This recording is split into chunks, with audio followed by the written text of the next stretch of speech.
What's up guys, welcome back to another video. Now I know I've been saying I'll come back on schedule and I'll do more videos, but obviously as you can see I've not been able to do that in the past couple of days, but that's only because I've been thinking around and planning. We've discussed this before also. Nevertheless, there were some things happening, like obviously one of the reasons why you've clicked on this video is the Jordan 1 Chicago unboxing that India is getting finally for the first time ever. And not just that, I have one more really massive package to unbox and talk about before we get into Chicago's, and that is this.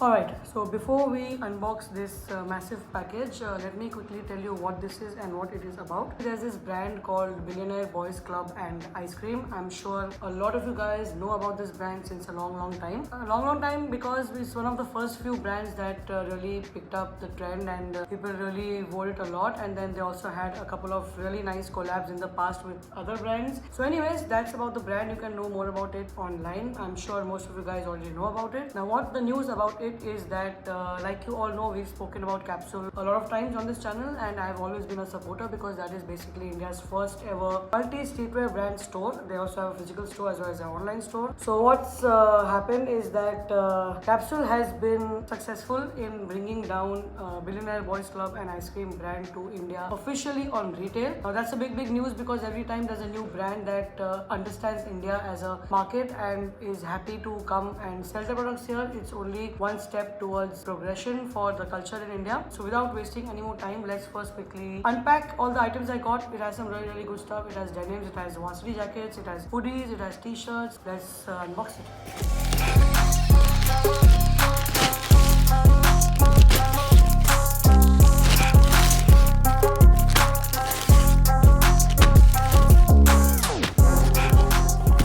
Alright, so before I open each of them and probably show you a couple of outfits as well with all of these things that I've purchased, it's a lot.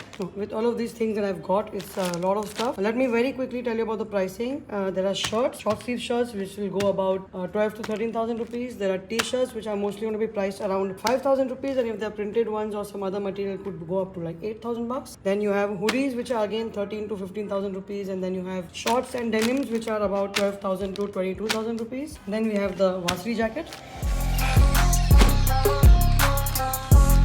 So these are the tees from BBC and Ice Cream, and the quality is not really bad. I mean, I don't know, for 5k it's pretty good. Now let's take a look at some other pieces. This is the sweatshirt, and it's not that thick, so I think it's perfect for light winter in India, not very heavy winter because it's not as thick as Drew House and stuff like that. And this fit also seems like kind of essentials for the hoodie. Apart from this, like I said, we have denims. Let's take a look at one of the denims, how that feels. We also have some denim shorts, which I'm not a fan of, but yeah, some people are, like the person shooting in the camera, that's Shubham. These are the denims, for example, and oh, they feel really nice and soft. So yeah, I think it's great quality, and I think it's for about 22k, which is on the higher side, but it's a good brand, so you have to pay a little more. I mean, it's 100% better than diesel, at least, for example. No, don't you think, Shubham? Yes. It's really nice, huh? Right? Oh, yeah, that's nice. Yeah, cool. Alright, so these are the denims, and then we have a really cool varsity jacket, which I think the trend has picked up majorly because of Louis Vuitton. They've been doing some crazy varsity jackets that cost more than, I don't know what, more than a car. It's okay, not that great. I'm not a huge fan of corduroy, but yeah, if you like it, then why not? It's going to be like a fraction of a cost than Louis Vuitton, so yeah. So yeah, that was about the BBC Ice Cream brand and all the products. There are going to be way more products. You can go check it on Capsule's website, or I'll also leave the link in description box for each of the items that we took a look at in this video. Now let's move on to what we all have been waiting for, which is the Jordan 1 High Lost and Found, aka Chicago, as everyone is calling it.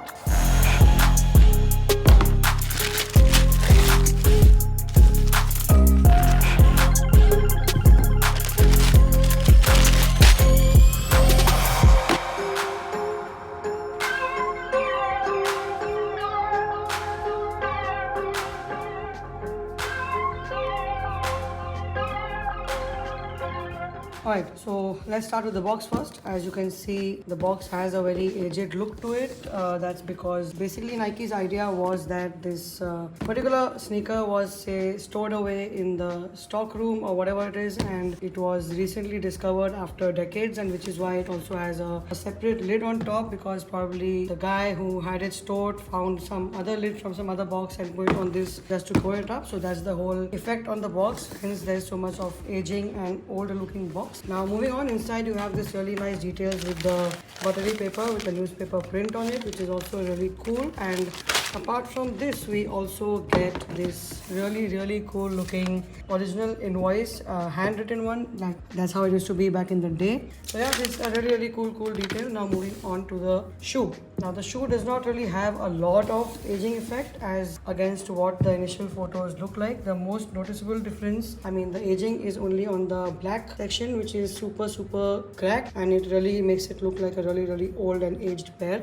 And talking about the other panels, I think the white is slightly wrinkly, I could say, not cracked, so the quality is really good. The other parts of the shoe does not have any aging. The midsole is slightly tinted for that yellowy, the yellowish effect, and the outsole is also kind of some white powdery fungus sort of an effect, which won't really matter because more you wear, the more it will be not visible to your eyes. So yeah, overall speaking, the shoe is really good. It's Chicago after all, and this is the first time ever we are getting a version of Chicago in India, and it's really good to know that they're coming in higher quantities, so it might not really be as expensive to buy in the resale market initially. But mind you, a lot of people are going to wear this. Even the ones who don't wear it would want to have this particular Jordan 1 only with them to wear it for a long time. So many people will be doubling up, tripling up, and then holding the pairs, expecting the pairs to run out of the market and the prices go up. So what my suggestion would be, that there's nothing better that you can have than this. If it's your first pair, then this is it. If it's your second, third pair, then also this is it. So buy them today, and if you don't want them, then just, I don't know, you can probably hold them for some time, but that's going to be a little longer since the pairs are really high. I think about the resale, it's currently selling for about 45 to 50,000 in pre-order, but tomorrow the shoe is officially releasing. So as and when the stock start coming in hand with people, the prices will drop a little. I think they should settle at about 30,000 plus initially, and after which, like I explained, the whole concept around people holding and wearing, it will definitely go up. It maybe in a year or two, it might really be more expensive than a Mocha as well, or maybe even way more than that, because the 2015 version is now selling for about $2,000, and that's a lot of money. So yeah, you gotta be smart and take your own call. In my opinion, I would suggest you to not sell it and keep one for yourself. If you have an extra pair, then you can obviously sell it, make the money and move on. So that's all from me for this video. The video has already been too long because we had a lot of products to look at, but either ways, I'm not going to again falsely promise something about more videos and this and that, blah. Just wait for it. Something will come up, and I hope you will not be disappointed because I'm planning something. So yeah, if you're watching till here, don't forget to like this video, subscribe to my channel, follow me on Instagram, and I'll see you in the next one very soon. Peace.